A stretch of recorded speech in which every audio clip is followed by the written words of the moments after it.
is Gabriela on the scene today with Talk Network Radio. We have a real treat for you just around the corner, and that is Empowered Living with Jeff Byrd. Jeff is the owner of Jeffrey Byrd Coaching, and he will be coming to you weekly to teach you more about empowered living. Now, let's join Jeff already in the studio. Hello and welcome. This is Jeff Byrd with Jeffrey Byrd Coaching, and this is Empowered Living. Now, today we have a program that I'm very excited about, and we're actually going to have a little exercise for you to do. The title of today's broadcast is, Are You Affected or Effective? And those words sound the same, but there's a lot of difference in them. And I remember when I was a child, some really good things about my dad. Now, he's been gone since 1990, but his influence is far from being gone. And one of the things that still has the greatest influence on me today is his self-leadership. Because, unlike many, many people in our world today, he realized that it wasn't so much what happened to him, but his response to it that made all the difference in his life and the lives of those around him.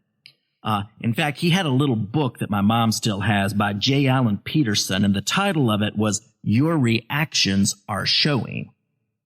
And he got that book and he read it again and again, and I can remember him referring to it many times because he realized that, his responsibility wasn't to control the world around him and everybody else around him so it could be just like he wanted and to complain about it when it wasn't like he wanted. He realized that his only responsibility was in his reactions, what he was putting out there, his actions and his reactions. That was the sole sphere of his responsibility. And that's the way it is with all of us.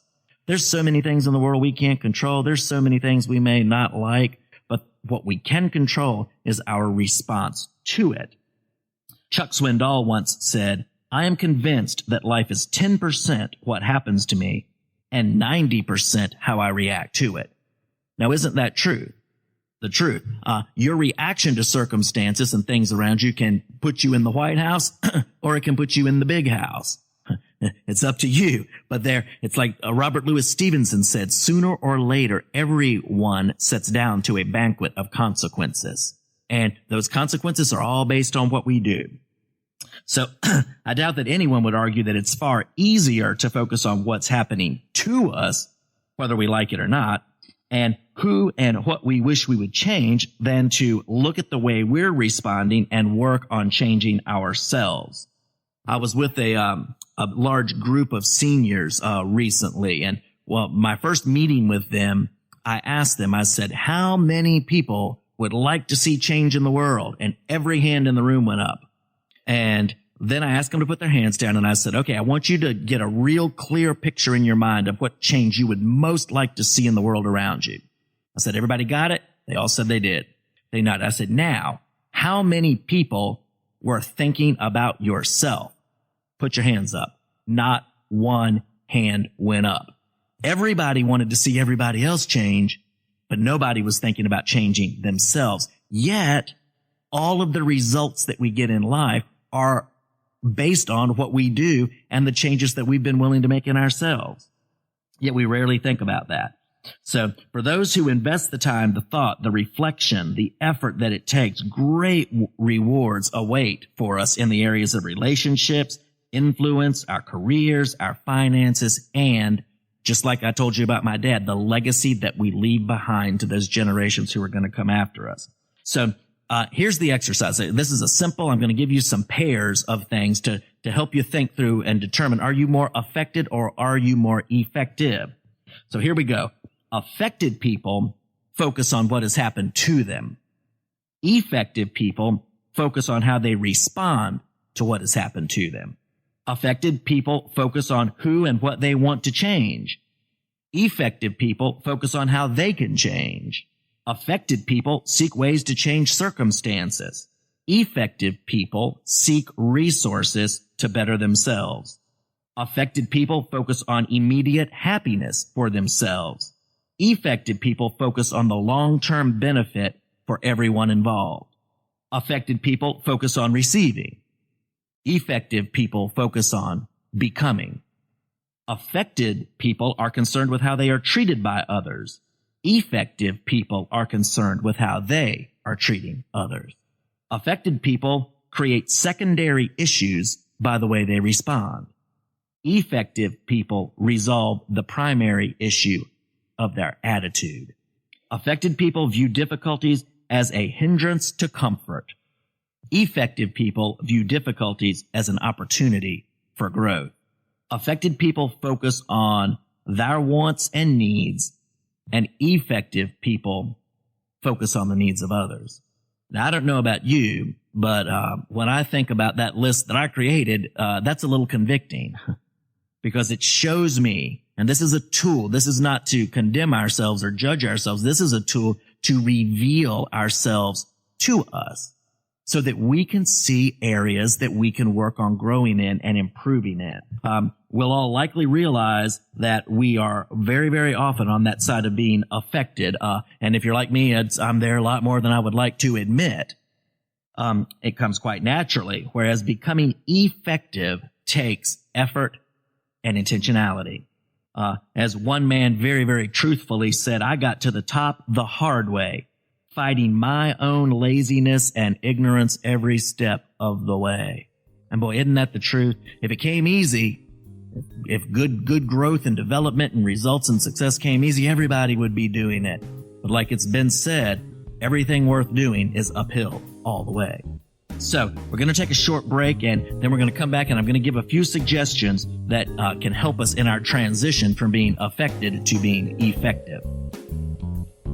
Jeff will be back shortly to wrap up today's message. This is Gabriela, still on the scene today with Talk Network Radio. If you're just tuning in, you're listening to Empowered Living with Jeff Byrd. If you've missed any part of today's message, you can hear it again online, as well as the entire archive of Empowered Living at www.talknetworkradio.com or search keyword #Empowered Living. We would like to acknowledge our music partners, Sound Ideas for Corporate to the Max, and Kevin MacLeod for Airport Lounge. Any scriptures read during this broadcast are from the New American Standard Version of the Holy Bible. If you would like to learn more about Jeffrey Byrd Coaching, visit www.jeffbyrdcoaching.com. That is JEFFBYRD coaching.com. Do a Facebook search for @CoachingRocks or drop Jeff a line at jeff@jeffbyrdcoaching.com. Again, JEFFBYRD coaching.com. Let Jeff's Coaching Rocks be the building blocks of your empowered success. Now, let's go back to Jeff for the rest of today's message. Okay, welcome back. So today we're exploring the topic of whether or not we are more affected or more effective. And here's a few suggestions that can help us move from just being affected by our circumstances to being effected. And what we want to do, our real goal is to become like what Paul talked about in the book of Romans. And he said, who will separate us from the love of Christ? Will tribulation or distress or persecution or famine or nakedness or peril or sword? No, in all these things we overwhelmingly conquer through him who loved us. So he gives a pretty severe list. Most of us haven't been through this kind of tribulation and persecution and peril and sword. These are extremes more than a lot of us will ever recognize, at least in the Western world. And I realize there are people listening to this in places that aren't in the Western world, and these things are actual realities for you. But regardless of what is coming at us from the outside, Paul promises us that it is possible to overwhelmingly conquer in the midst of all of these things. And he tells us it's going to be through God's love for us in Christ and him doing through us what we can't do ourselves. So here's a few things that are going to help us become those overwhelming conquerors that Paul mentions. First of all, what we want to do is take time to reflect. We'll never grow if we don't take the time to reflect and see where we really are. Regular reflection on the things that are occurring and our reaction to them can provide us valuable insight into our triggers, and how we can manage our responses during the times when we are most susceptible to being affected. We can also learn much from reflecting on how our reactions and attitudes are affecting others and the messages we are communicating to them. Now, I can't even share that with you without thinking of sometimes that I know that I'm impatient with my wife. And I know it's painful to look at that and see the impact that it has on her, the messages that I'm conveying to her. But here's the good news is when I take the time to reflect on those times, I don't have to get bogged down and get discouraged and in despair because I have them. What I can do is go, okay, wait a minute. When this happens, this is how I tend to react. Now, let me hold myself accountable for a better reaction the next time that happens. Let me recognize, hey, this is that time again that I'm going to be tempted to be impatient. Now, let me call myself up short, call myself to account, and do better than that. Let me recognize, hey, I'm going to count for a few extra minutes in this situation. The next way that we can develop in becoming effective is by gaining insight from others. Feedback from friends and family in a safe and encouraging environment can work wonders toward helping us grow towards becoming more effective and less affected. The great thing is that we can all grow together because we all need help in this area. We can keep in mind, though, that many people do not like to give what they may perceive as negative feedback to your face.